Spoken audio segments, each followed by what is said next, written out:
Победителями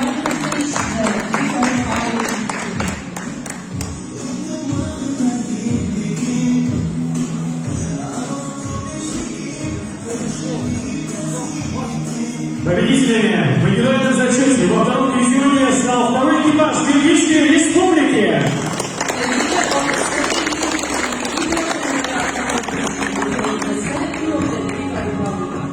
Командир танка, сержант Адыгеев Улу Телек, наводчик-оператор, сержант Таранек Улу Абнитан, механик водитель, сержант Амурзак Жеребаев. Экипаж показал результат 26 минут и 15 секунд.